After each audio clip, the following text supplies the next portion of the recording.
Thank you, ma'am. She gave me them big eyes, and I didn't know what she was going to say. Well, it's hot, and my lips are dry. But the first thing I want to do is introduce my wife. Would you stand up, Donna? Many of you know her. She was standing up, by the way. I just want to mention, I'm in trouble when I get home. But she is the best cook in Trinity County. I wouldn't put her up against them. She is the best. But anyway, I guess to start off, it's my assumption we're supposed to reiterate what we've already put in the paper and or on the computer. So what I'll try to do quickly, I'm not a auctioneer like Woody and go, well, let's and somebody bid on what I'm trying to say.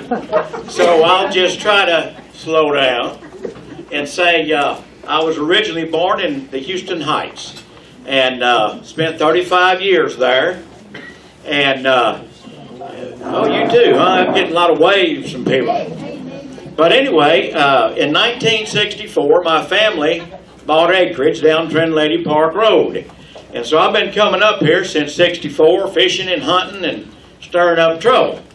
Because that's what young men do. You know that. But anyway, I moved up here lock, stock, and barrel in 1986 and went to work for the prison. I worked for the prison system for 20 years, 6 years as a correctional officer, 9 years as a physically handicapped / mental health counselor. And then the last 5 of that particular 20, I was a mental health counselor. Then I retired and I've worked for 4 sheriffs, by the way, since then. I worked for Sheriff Jimmy Smith, then Chief Gratz was appointed, and I worked for Chief Gratz, and then Steve Jones. I worked for Sheriff Steve Jones, and he had the audacity to promote me to sergeant. Now, y'all can take that up with him. And then Steve got beat, much to my chagrin, because I loved the boy. And I thought we had a pretty good team. Tommy Park was part of that team, and I'm glad that he's doing what he's doing. And so anyway, after that, Brent Lee beat him, and I didn't know Mr. Lee. I didn't have anything against him. But through the grapevine, you hear all kinds of stuff, and we heard, well, he's going to fire everybody and get his own folks. So I said, whoop, I better jump ship. Well, then I went back to the mental health arena at Pulaski Unit, and half of my caseload was on death row. And so I did that 5 more years, and then I came to work for Sheriff Woody Wallace for a year as a transport deputy / jailer. And I'm also a certified jailer, and I'm a certified mental health peace officer as well. I have a bachelor's degree from the University of Houston in psychology. What else do I have? It's hard to remember everything. So anyway, I'm running for constable because it's something I've always wanted to do. I've been in law enforcement in some way or another since 1992. And I've been a certified officer since 1992. And I've always wanted to be the constable. I wouldn't run against James Reynolds, Saved by the Bell. Everybody loved Mr. Reynolds, is that right? And he had been constable so long that any fool run against him, boy, he made a lot of envy. And so I didn't want to do that. But it's something I've always wanted to do, and so I'm just going to give it a shot. And I would appreciate your vote. And I thank you. Now I'm going to have a really bad problem. Take the letter and sign in, please. You open it up, shaking. I might be asked questions I don't know what they are. Okay, what are you going to do? It's the same question, y'all. What are you going to do that is different from what the incumbent is doing? Probably not a whole lot, because I believe that the constable is cut and dry pretty well, for the most part. You have to bailiff for your justice of the peace. That's first and foremost. Because if he's having court and some fool goes off on him, then you got to be there to put the quietus on that situation. By the way, Carl, I've had the scours myself wherever you go. That'd be terrible to have in court, wouldn't it? Anyway, then you serve your warrants for all kinds of reasons. And you do serve eviction notices and what have you. And I will probably tell them, you better get on out of here now. It'd be in your best interest. And then that's all I'll say, and go handle it the legal way, because that's the way life can be. And if you can convince somebody to go on, the people that own the place will be grateful. Because a lot of these people are criminals. They know how to play the system, if you will. They know they can get a 30-day free place to live, and there's nothing the owner can do about it. They can tear up the place and everything else. So anyway, I've been there when I was a sergeant for Steve Jones, and I won't tell you, Brother Jones, that I did something like that. But it works well sometimes. It's just kind of an intimidating factor. But the question was, I know I'm not intimidating you. The question was, what would I do that's different? Well, I would do the same things, except I think I'd be more proactive. Some of the outlying areas asked me the same question when I went out there and knocked on their doors. They say, well, who are you and what's a constable? I said, well, it all depends on who you got. I'm the ugly one, and I'm running. But, however, you need to be proactive. I live on Trinity Park Road. A lot of bad business goes on Trinity Park Road. Now, having the history that I have, a lot of these people know who I am already. And so, they'll be sitting on the bridge with the motor off, doing God knows what. And so I'll pull up by them. I don't have to have probable cause to stop them. They're already stopped. You see what I'm saying? So I stop next to them, roll my window down, and I look at them. And I say, are y'all all right? And I'm doing this, looking all in that car. I can't see anything, but they don't know it. And I'm going, well, y'all sure you're all right? Yeah, Mr. Hester, we're fine. We're just out here enjoying the scenery. I said, well, I'm glad that's what you're doing. I hope you're not doing anything else. But if you are, you need to go do it somewhere else. And so, invariably, if they are doing something else, when I drive off, the engine starts up, and there they go. So, proactive, sometimes you don't have to make an arrest or do anything outlandish that gets in the paper and people pat you on the back and say, man, that was great. Sometimes you do things nobody knows about, but it works.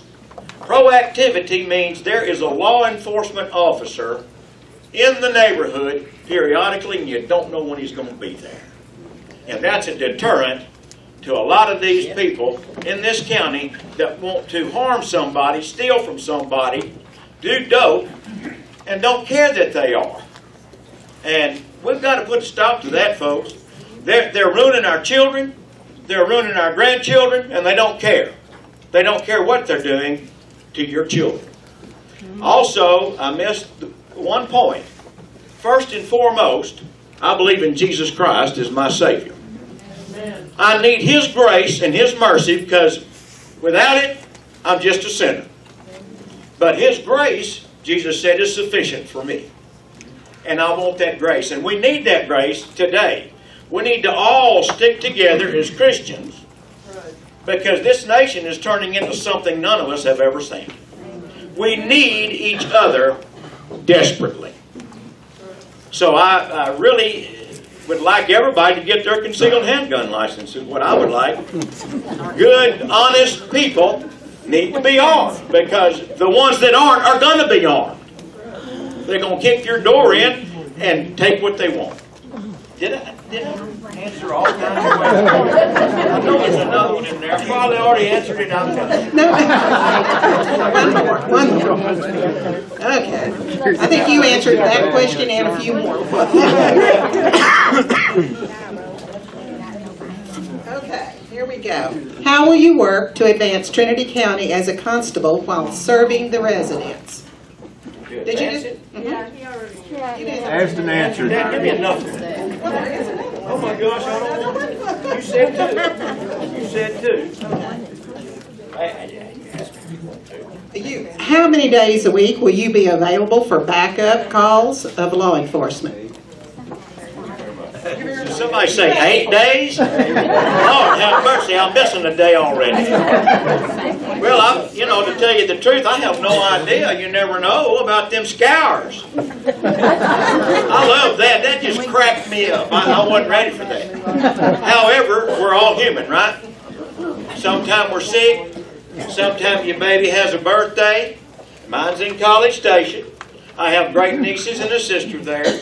And I'm not missing any birthdays, y'all. That's my family. Right? Does everybody have a family they love and they want to be a part of that family? I want them to know me when I die and say, we miss him. The world is the worst place with him gone. That's what I want. And I'd like everybody to feel that way about me in Trinity County. This county is the worst place with Tom not in it. And I really feel that way. I guess one of my flaws is I learn to love people. If I have any dealings with people very long and there's a lot of people grinning, they know it, and I just can't help but love them, and I'm going to do all I can to help them any way that I can. Now, as far as how many days a week, I'm going to do it different. Anytime my bailiff needs, my JP needs me, I have to be there, of course. So I don't know when those days are. Now, when it comes to serving warrants, you never know when you're going to find anybody, so you just keep plugging away at the warrants, okay? I don't know how proactive I'll be, because I might be proactive over here and somebody else say, well, he's not over here. And, the funniest thing, I got to tell you all this, and I'm done. When I was a deputy, I was in Groveton getting a cold drink at that Exxon station. And I was minding my own business. I just wanted a cold drink, Well, about 5 old boys, loggers, come on in. Every one of them bigger than me. Anyway, I saw one of them go, what's this? He says, hey, how come all you deputies drive so fast everywhere you go? I said, well, now I know what camp put you in. I said, most time I get there, they say, what took you so long? So you can't not just make everybody, I don't think you can make anybody happy. Except smile at them, try to be their friend when they'll let you. When I was a prison guard, I told the inmates this. I said, if you act like a man, I'm going to treat you like a man. If you act like a dog, I'm going to treat you like a dog. And I think we all understand that concept of life. Amen? But anyway, I appreciate the time to talk to you. And just want to tell you a few things about me. Oh, I have an honorable discharge. And I was a military police in the Army. I got to tell you all that because there's a lot of vets in here. Right? So anyhow, I'd appreciate your vote. And again, Carl and I are just running for the same office. I don't want no hard feelings with nobody, because when all the smoke clears, we're all going to need each other desperately.